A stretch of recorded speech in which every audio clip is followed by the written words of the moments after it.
স্থানীয় জনতার উপর অস্ত্রধারী সন্ত্রাসীরা গুলি করে এবং এতে একজন রিকশাওয়ালা গুলিবিদ্ধ হয়ে গুরুতর জখম হয়। পরবর্তীতে ছাত্র জনতা তাদেরকে ধাওয়া করে জনি ভুঁইয়া নামক একজন সন্ত্রাসীকে আটক করে পল্লবী থানায় সোপর্দ করে। উক্ত বিষয়ে ভিকটিমের পরিবার পল্লবী থানায় একটি হত্যা মামলা দায়ের করে। উক্ত ঘটনাটি এলাকায় ব্যাপক চাঞ্চল্য সৃষ্টি করে এবং বিভিন্ন প্রিন্ট ও ইলেকট্রনিক মিডিয়া সহ বিভিন্ন সামাজিক যোগাযোগ মাধ্যমে ব্যাপকভাবে প্রচারিত হয়। ঘটনার পরপরই র্যাব 4-এর আবেদনিক দল ঘটনাস্থল পরিদর্শন করে এবং সেখান থেকে সিসিটিভি ফুটেজ এবং আনুষঙ্গিক তথ্যাদি বিশ্লেষণ করে ঘটনার রহস্য উদ্ঘাটন এবং জড়িত আসামিদেরকে আইনের আওতায় আনার জন্য ছায়া তদন্ত শুরু করে। তারই ধারাবাহিকতায় গতকাল রাতে আমরা সাভার থানাধীন বিরুলিয়া এলাকা হতে গোলাম কিবরিয়া হত্যা মামলার এজান নামীয় আসামি এবং হত্যাকাণ্ডের নির্দেশদাতা ও পরিকল্পনাকারী মোহাম্মদ মনির হোসেন ওরফে সোহেল ওরফে পাতা সোহেল এবং জিএমপির টঙ্গী পশ্চিম থানাধীন মাজারবস্তি এলাকা হতে উক্ত হত্যাকাণ্ডের সন্দিগ্ধ ও 18টি মামলার শীর্ষ ও পলাতক সন্ত্রাসী মোহাম্মদ সুজন ওরফে বুকপোড়া সুজনকে গ্রেফতার করি। আসামিদের থেকে আমরা যেই প্রাথমিক যে তথ্যাদি পেয়েছি তাতে উক্ত ঘটনার পিছনে আমরা রাজনৈতিক কোন্দল এবং আধিপত্য বিস্তারকে কেন্দ্র করে উক্ত হত্যাকাণ্ডটি সংঘটিত হয়েছে বলে প্রাথমিকভাবে ধারণা পাই। এছাড়াও তারা জানায় যে উক্ত হত্যাকাণ্ডটি সংগঠিত করার পিছনে একটি সুপরিকল্পিত পরিকল্পনা কাজ করে যাতে একটি মোটা অঙ্কের অর্থ লেনদেন হয়। উক্ত আসামিগণ পেশাদার হত্যাকারী এবং তাদের বিরুদ্ধে বিভিন্ন থানায় একাধিক মামলা রয়েছে। উল্লেখ্য যে উক্ত হত্যাকাণ্ডের এজান নামীয় আসামি মোহাম্মদ মনির হোসেন ওরফে পাতা সোহেলের নামে একাধিক হত্যা, ডাকাতি, মাদক সহ পল্লবী থানায় মোট 8টি মামলা রয়েছে। হত্যাকাণ্ডের সাথে সন্দিগ্ধ অপর আসামি বাসানটেক থানাধীন এলাকার শীর্ষ সন্ত্রাসী এবং 18টি মামলা ও একাধিক ওয়ারেন্টভুক্ত সুজন ওরফে বুকপোড়া সুজন, তার বিরুদ্ধে ডাকাতি, খুনসহ ডাকাতি, হত্যা, মাদক, অস্ত্র ও বিস্ফোরক মামলা সহ বেশ কয়েকটি ওয়ারেন্ট রয়েছে। সে দীর্ঘদিন আইন শৃঙ্খলা রক্ষাকারী বাহিনীর চোখ ফাঁকি দিয়ে ঢাকা মহানগরীর বিভিন্ন স্থানে সংঘবদ্ধ অপরাধ চক্রের নেতৃত্ব দিয়ে আসছিল। মিরপুর কেন্দ্রিক বিভিন্ন সন্ত্রাসী কার্যক্রমে সুজন অস্ত্র সরবরাহ করে বলে প্রাথমিকভাবে জানা যায়।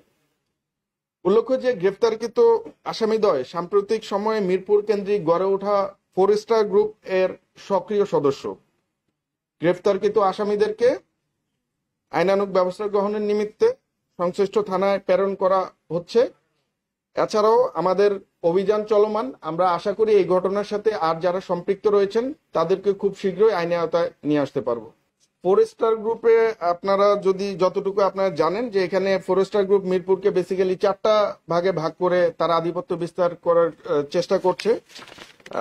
এই 4 স্টার গ্রুপের ইব্রাহিম এবং মামুন নিয়ন্ত্রিত যে সকল এলাকা আছে, এই দুজন সে সকল এলাকার নিয়ন্ত্রণাধীন এলাকায় সন্ত্রাসী কার্যক্রমে লিপ্ত ছিল।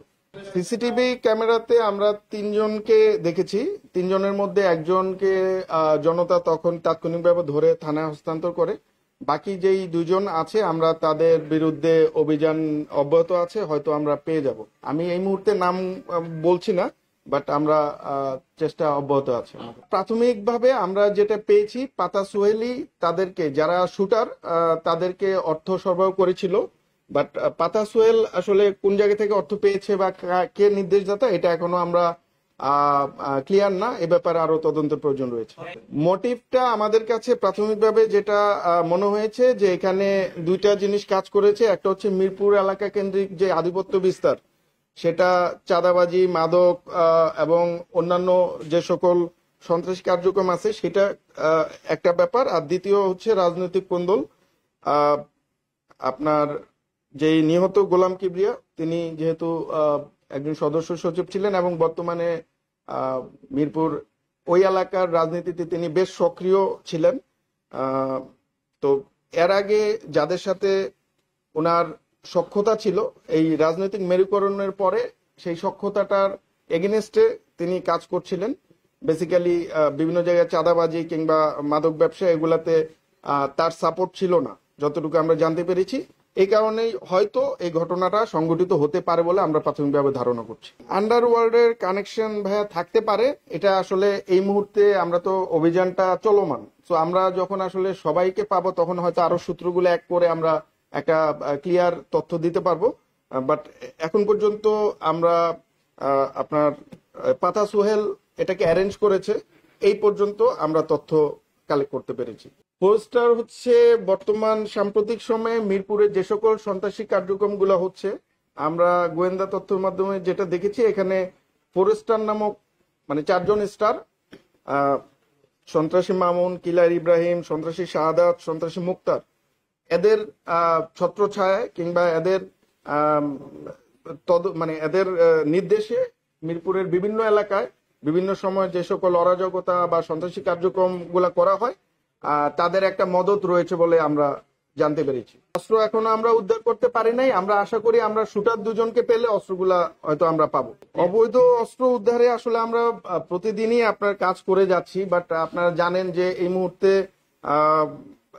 যে পরিমাণ অবৈধ অস্ত্র বাইরে আছে, সেটা দিয়ে ঢাকার মতো একটা জনবহুল এলাকায় আসলে শুধুমাত্র আইন শৃঙ্খলা বাহিনীর পক্ষে এই ধরনের হত্যাকাণ্ড নিষ্ক্রিয় করাটা একটু ডিফিকাল্ট। বাট আমরা বিভিন্ন গোয়েন্দা তথ্যের ভিত্তিতে কাজ করে যাচ্ছি, আমরা আশা রাখি যে আমরা সামনেও অস্ত্র উদ্ধার অভিযানগুলো সাকসেসফুল করতে পারবো। আমরা তো বিভিন্ন সময় আপনার এই যে সন্ত্রাসী যারা আছে তাদেরকে ধরে আইনের আওতায় এনে পাঠাচ্ছি। এরপরের যেই স্টেপগুলো আপনারা জানেন আইনগত বিষয়, তো আমরা যতদূর জানি ইভেন এই পাতা সোহেলকেও গত 1-2 মাস আগে একবার ধরা হয়েছিল, তো বাকিটা আসলে আইনের ব্যাপার।